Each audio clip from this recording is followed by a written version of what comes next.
everyone. Thank you for joining us on Authors on the Air. I'm your guest host, Deborah Ledford, and I am honored to feature Shane Hawk on the program today. Say hello to the folks, Shane.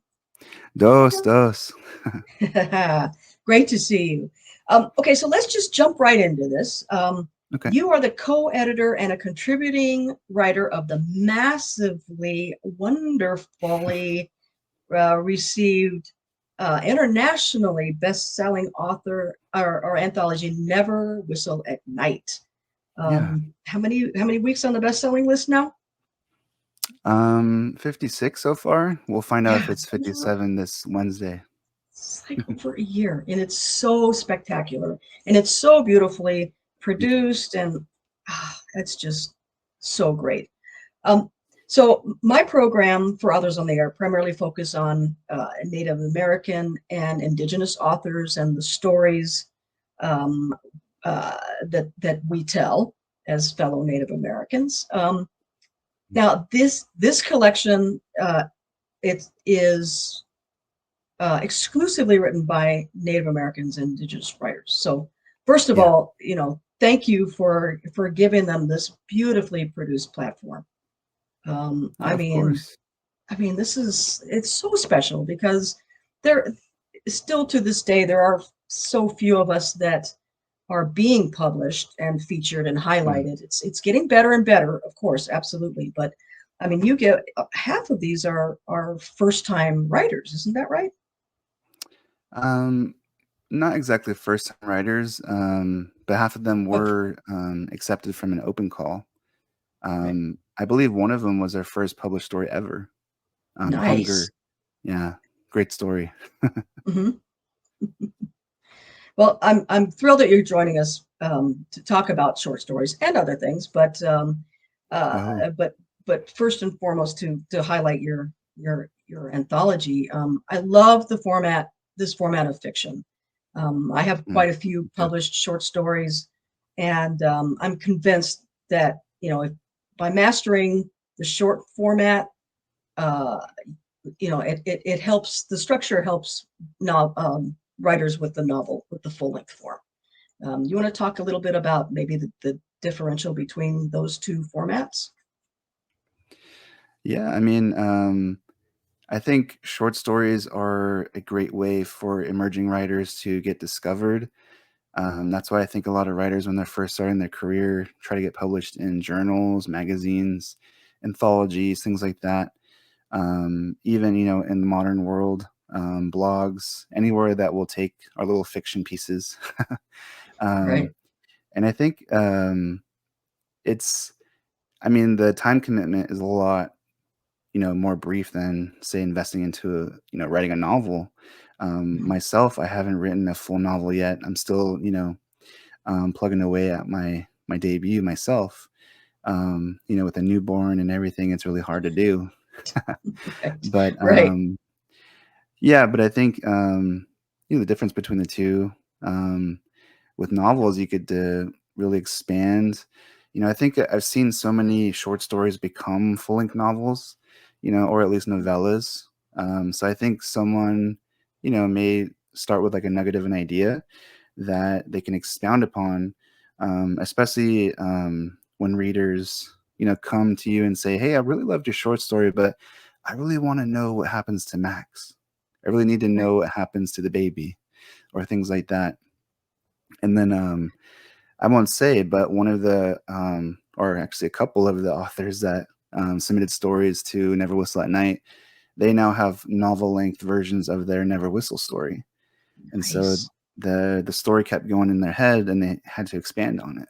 And Mhm. with a novel, you get to really explore subplots and develop characters, give them a full arc instead of something that can be, kind of summarized in 3,000 to 5,000 words. Right. Um, I think novels can breathe a bit more. It allows like readers to really sink their teeth in, and things can really ramp up. You know, Short stories are fun. They're so great, and you can tell a full story within those. The parameters of the short word economy. Mhm. But with novels, you can really expound and explore and really take readers on a really fun journey, um, or a horrific journey. Right. Depends. Yeah, and that takes us to this is going to be airing just before Halloween, and Mm, yours are. I mean, they're considered.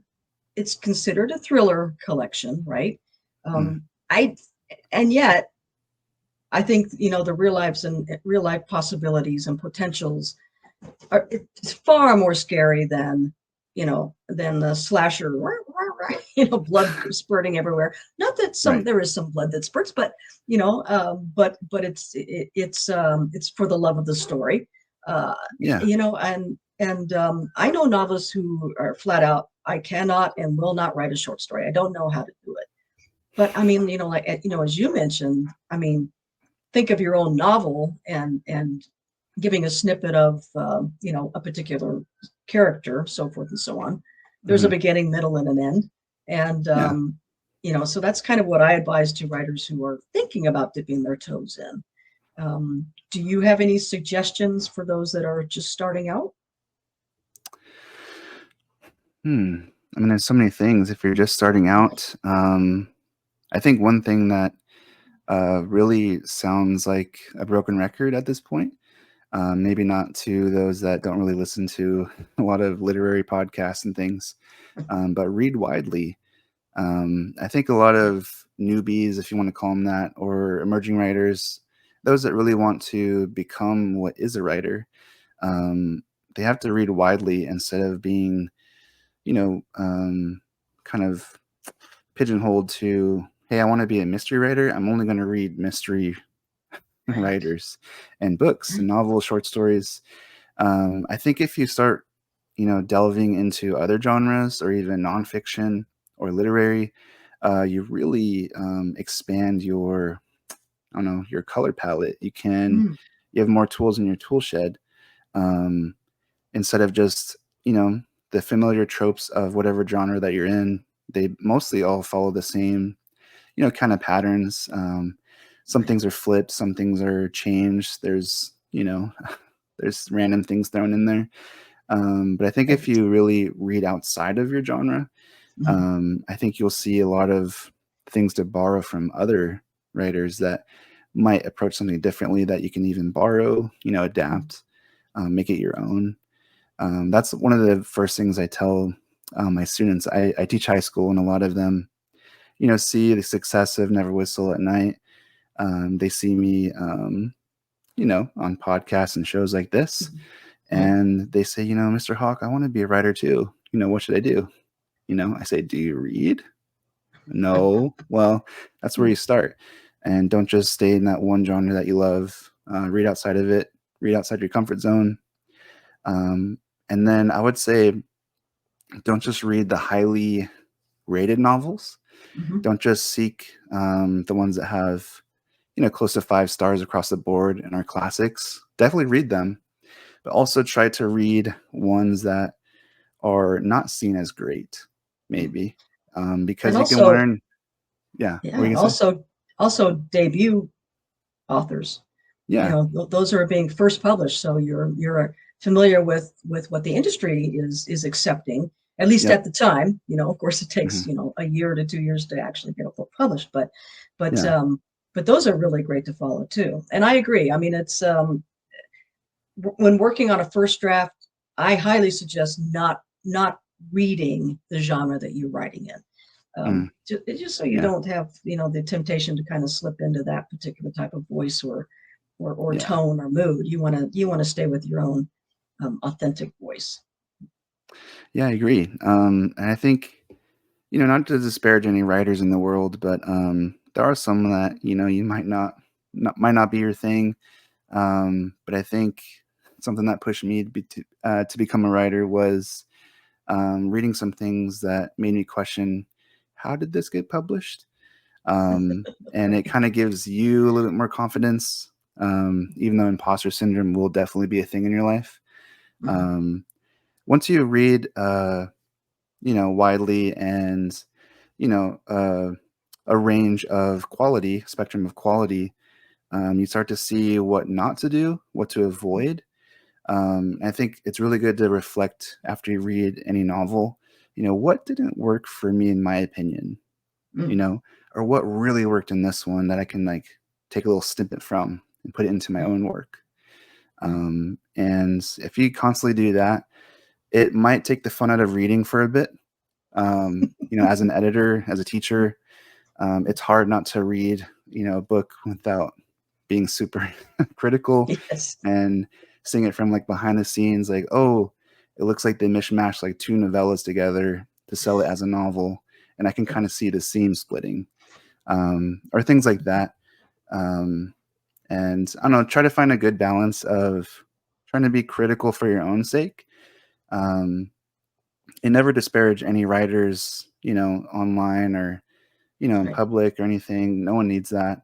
You can have your own opinions to yourself, um, but just see what you like, what you enjoy, and see what works for your own fiction. Mhm. And okay, so I did this before. We did an appearance for the Sisters in Crime Desert Sleuths Conference, Hmm. and so I'm going to do it again. I'm going to read the first line of your story, Behind Colin's Eyes, from. Okay, here we go. You ready? Uh, Dad's still asleep, so I'm loading my gun, all quiet like. And it's like, I mean, I don't know how many times I've shared that first line, because I mean, it is truly the perfect setup for the entire story. It Thank you. sets the mood, it sets the tone, it sets it. We know this is going to be a coming of age type of a situation, Mm. and it's going to be a two-person story primarily. So I mean, you're already giving us so much in that one little tiny line that I mean, it is Thank you. utter perfection. So kudos to you, my Gosh, friend. thank you. Yeah, I came across that, just kind of entered my mind. Um, I think it was July that year when we announced the book. Um, I already started kind of like piecing together ideas, and that one line just kept nuzzling into my brain folds. You know, Dad's still asleep, so I'm loading my gun all quiet like, and even making quiet like one word, Yeah, right, compound word. right. And yeah, I was trying to elicit kind of like a hybrid red herring, but also not. You know, Mhm. Right, because right. maybe I catch readers off their guard and they're thinking, why does this kid have a gun? Children don't have weapons. Is he going to hurt his dad? What is going on? Right. And But that's what so, you want, right? You want people yeah, to wonder, so they keep reading. So exactly. perfect. Yeah, I appreciate that. Thank you. Okay. So you're also a playwright, which is Now I am. very cool.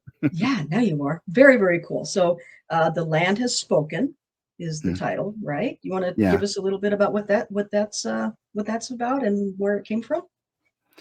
yeah. So that is a project between Chalagi writer Andre L. Rogers and myself. And so we both got contacted, I believe it was last spring, um, or this, past spring. Uh-huh. Just a random email from a production company run by Indigenous folks, and they came across our work and liked it and said, "Hey, would you be interested in a writing residency? We'll fly you up to Washington State, and we'll give you about a week, and you can both work together directly and write a horror stage play." And I was like, "Whoa, okay." you know, I'm just a high school teacher trying to put out these funky, spooky stories, and then I get this cool email, Mhm. and it's a paid opportunity that helps the household, and I was like, "Oh, okay," jumped on it, and so this story came together in Washington State. It was in Olympia. We actually got to write the first day on the stage of the where we had the premiere in Olympia at the Center for the Arts, Washington. And it's basically, we were trying to figure out, it's really tough to make plays spooky because most of it's Mm. dialogue or stage directions. And this one was actually kind of somewhat of a BBC style radio play, radio drama. in that the budget didn't allow for elaborate sets and costumes and all these things, which would be fantastic. But it did allow us to have four great actors on stage and doing a staged reading. And so we had to work within our limits and, um, really put a lot of thought into the stage directions, which were read by the ensemble. And we were thinking, wouldn't it be cool, because we're both from different nations. She's Chalagi or Cherokee, and I'm Cheyenne Arapaho, among other Plains tribes. And we're thinking, we don't want anything to be pan-Indian. We want to avoid anything being monolithic. What if we made it a road trip narrative where they're trying to get to some place at the end and then reach it? Not exactly a hero's journey. We didn't actually follow that kind of classic trope or narrative structure. But we wanted something where it would be kind of in pieces, because the initial idea from the producer was, hey, you guys are writers. What if you took your unpublished stories, or the ones you still retain rights to, and we made like a hodgepodge short story, kind of Frankenstein story? And we were like, we're kind of confused at first. And we basically thought, okay, what if it was a road trip and then pieces of our stories were within the experiences of these people on this road trip? And so it's basically a road trip, family drama, indigenous horror tale of two twins, siblings, Bella and Miles. And basically, kind of Andrea wrote Bella's side, and then I wrote Miles' side, because it's kind of both of ours. So she wrote the Chalagi parts, and I wrote the Cheyenne Arapaho parts. And we basically blended kind of all these experiences that these twins would come across. And so there's vampires, there's werewolves, there's ancient stories from like tribal stories, these warning stories. And then we also kind of we had this idea of the land actually speaking. And just like my brain operates in a weird manner, just like that line for Behind Colin's Eyes, this title for the story just kind of hit me, and it stuck in my brain. And I got to actually name the play, and everyone was down with it. So that's cool. So the land has spoken. For some reason, I thought, if they're going on a road trip that's like in a car that's very close to the ground, and you're very connected to the land because you're literally weaving through the land instead of just kind of flying over it, or in this padded train, you're just kind of really there. And so I was thinking, what if, in a way, the land was a character itself? And so kind of woven in toward the end of each act and scene, the land actually speaks, and it kind of foreshadows or comments on the journey that the twins are experiencing, and kind of hinting at, peril that might be coming, or drama that's, unwinding. But it really came together beautifully in that, I don't know, it speaks to family drama between siblings, between passed away parents, with grandma that's still in the picture that really wants to reconnect with their family that, maybe they got astray for a little bit.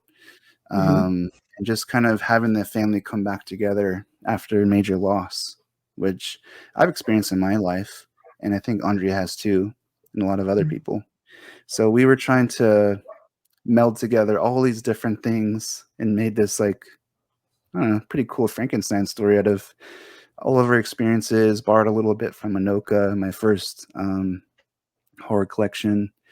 And Andrea borrowed from her story, Never Whistle, and a little bit from, I think, Man-Made Monsters. And we made this cool play that had like a lot of people in the audience, which was shocking. That's We're great, not right? huge names. We're just folks But making cool stories. it's a fascinating idea, and it's storytelling to the highest degree, is what it sounds like. and I want to go Yeah. see it. Is it still playing? Was that a workshop type of a situation? How's that? Yeah, so I'm not really well versed in anything theater, Uh, but they had funding for 2 showings this year, mhm. and then from here, the producer secured even more funding for next summer, which is kind of like in the dark. We're not sure. We might either expand it Mm. into possibly a set or costumes, add some layers to it, or we might write a sequel. Not even Oh, sure yet. oh, fun. Um, yeah, Well, and there's I think that you and Andrea need to actually novelize this idea. I yeah, mean, that'd be cool. collaborations are huge right now. I mean, Isabella Maldonado and Jeffrey Deaver have a series going on. Mm, I mean, I think that would be fascinating. sure, You that'd be should do cool. it. You should do it. Yeah, we're trying to see if we can make an audio version too, like Yeah, a right. like an little audio Soundtracks book. and everything. That would be Yeah, because cool. I think it was about an hour and a half or so, That's hour perfect. 45. Yeah. Yeah, we'll see. Yeah, it was a very fun experience. It was amazing sitting in the crowd and not many people knowing who I actually am, especially in the Mhm. dark. So I got to listen to reactions and see Right. reactions. Right. And even the last night, standing ovation from, I think it was a third or more of the room. Sweet. It was just very cool experience. Yeah, it's amazing.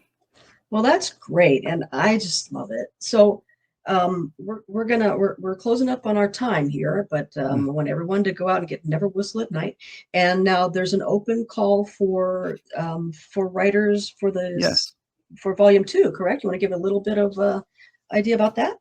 Yeah. So we recently sold the proposal for the sequel, which we're Yes. dubbing Never Whistle at Night Part 2 Back for Blood.